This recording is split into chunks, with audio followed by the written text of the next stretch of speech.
Hey guys, welcome back. If you are not following me on Instagram or Facebook or anything, you would not know, but I'm pregnant. Finally pregnant with surrogate baby. It's taken quite a while, but we're here. I am now currently 14 weeks and 1 day.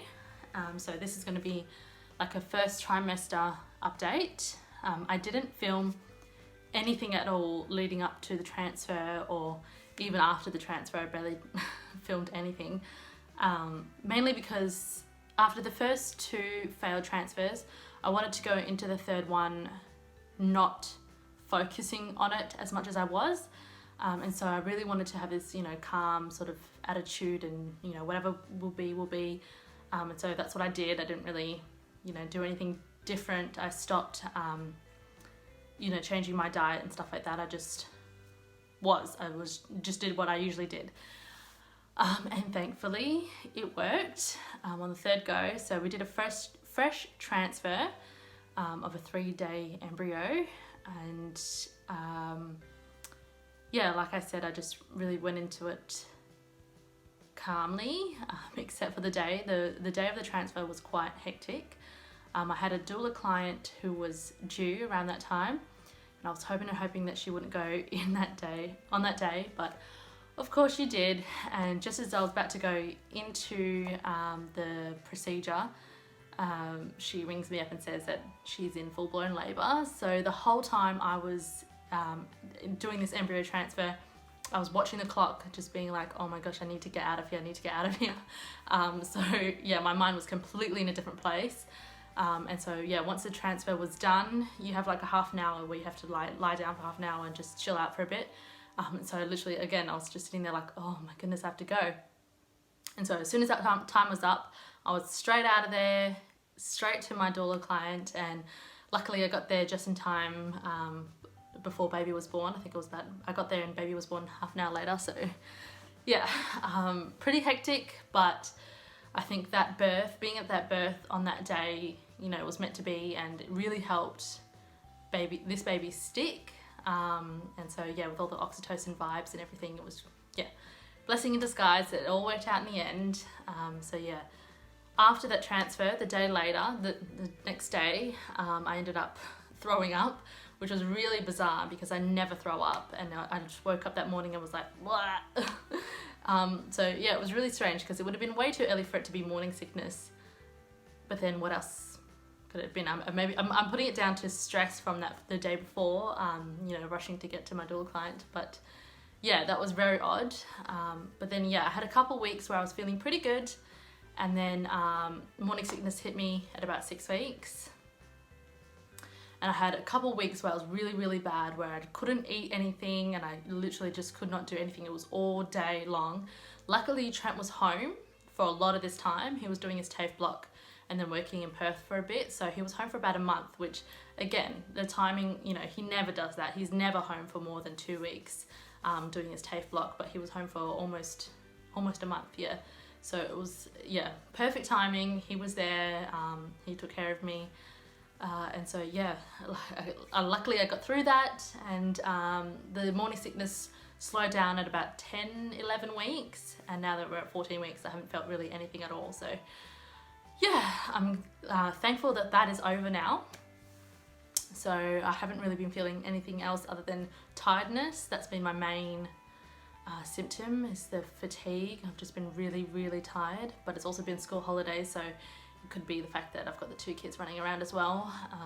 I'm always tired anyway. So luckily that's really all of my symptoms. I haven't had much else. I have started breaking out this week though, so my hormones are all over the place and I've got a few pimples, so that's fun. But it's been pretty easy so far, so I'm happy with that. We also did a harmony test at 10 weeks. So baby's looking really healthy. We've had 2 ultrasounds just with the fertility clinic at 6 weeks and then at 10 weeks. Everything's looking really healthy. Baby's really active. There were no signs of abnormalities or anything like that from the harmony test, and we do know the gender.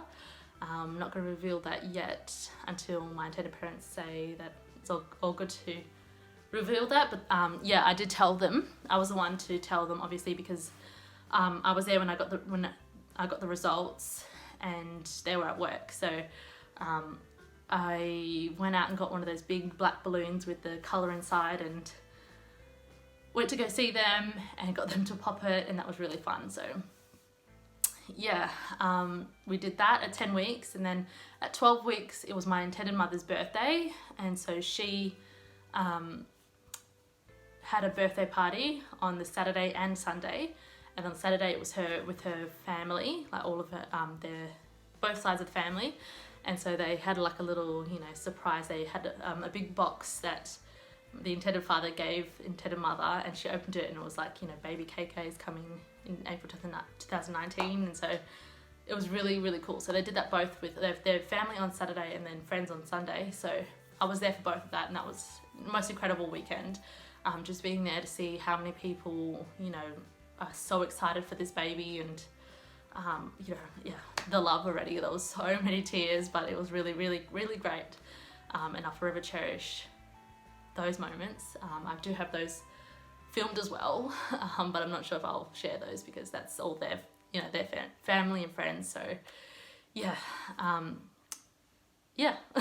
So it's been great. Like that was the best week ever, being able to tell them the gender and then tell them that the baby's healthy, and then they get to tell their friends and family, and I was there, and it was just, yeah, really, really great feeling. And this is completely why I'm doing this, and yeah, I'm just so happy, and yeah, I'm glad that everything is going smoothly. And yeah, I did put out a Q&A sort of thing on my Instagram, if you saw that. I did answer these questions already on Instagram, but I thought I'd answer them here too. Had a couple of questions come through.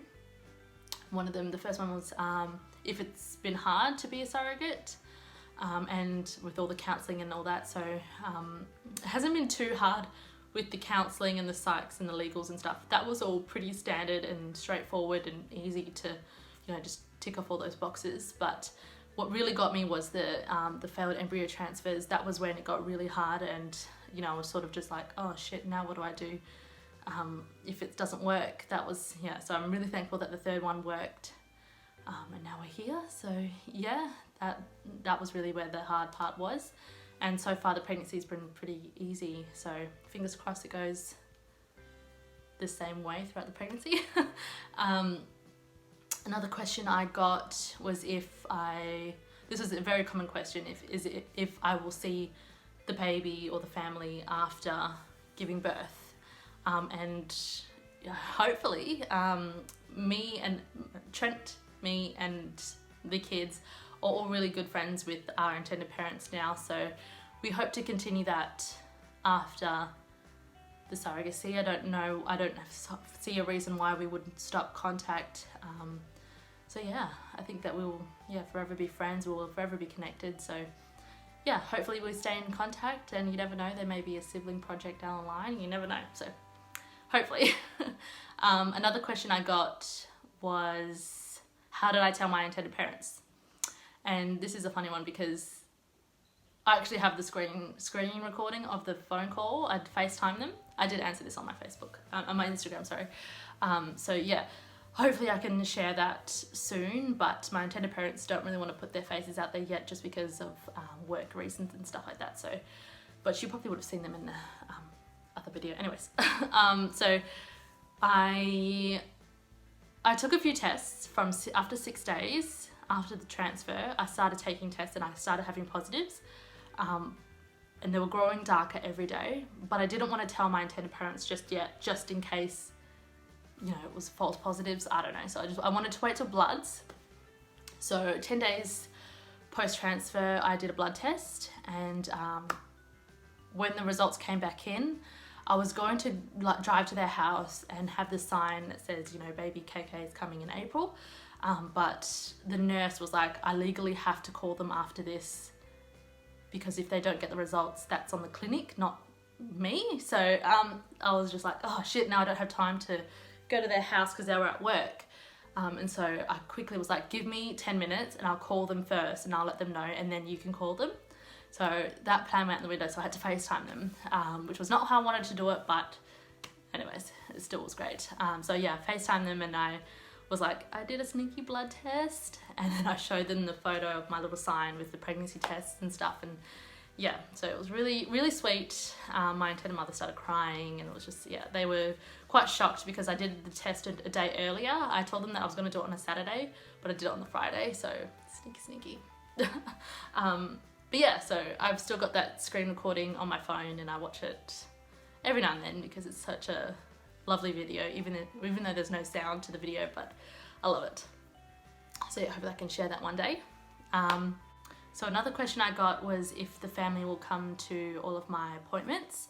And for the major ones, yes, they have been really great, and they love to go to the appointments and the ultrasounds and stuff like that.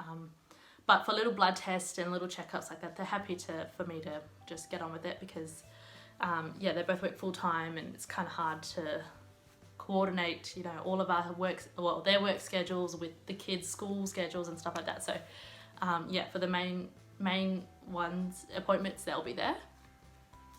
And another question I got was, what support groups have I leaned on? So the main support groups have been the Australian surrogacy community and the West Australian surrogacy group. Those ones throughout the entire process have been where we pull most of our, you know, information and support from, as well as the surrogates only page. That's where I really post most of my stuff and get most of my support from the other surrogates who have gone through this before. And as well as the Australian doulas. I'm a part of Australian doulas, and those ladies have been fantastic support throughout the whole thing. So they've been there from day one. So yeah. And yeah, that was all the questions that I had. I can't think of anything else to say. If you have any questions, leave them down below, and I'm happy to answer anything at all. And yeah, if you want to follow me on my Instagram, I'll post most of my stuff on there. I'm not sure how often I'm going to do these updates, probably maybe monthly, I'm thinking. Or definitely trimesterly. So yeah, this is the second trimester one, so I'm sorry, my first trimester update. So yeah, I think that's it so far. It's been pretty cruisy, which I'm really thankful for, and hopefully it goes the same way throughout the whole pregnancy. And yeah, now I've got to start thinking about the birth, which is weird. It's like having to think about the birth, but then not caring for a newborn, but that's exactly why I'm in this. So yeah, I've got an appointment with the community midwife, I think in a couple of weeks. So that'll be really interesting. This is my first time going through the community midwifery program, and my first home birth, hopefully. So yeah, I'm really, really excited and can't wait, and I will definitely keep you guys all updated. So I will talk to you all in my next video. Bye. I forgot to show you the bump. I'll quickly show you the bump and then I'll get going. So here is the bump at 14 weeks and 1 day. I'm feeling huge already, but I did with Isaac, my second pregnancy. So this is my third pregnancy. So yeah, that's it.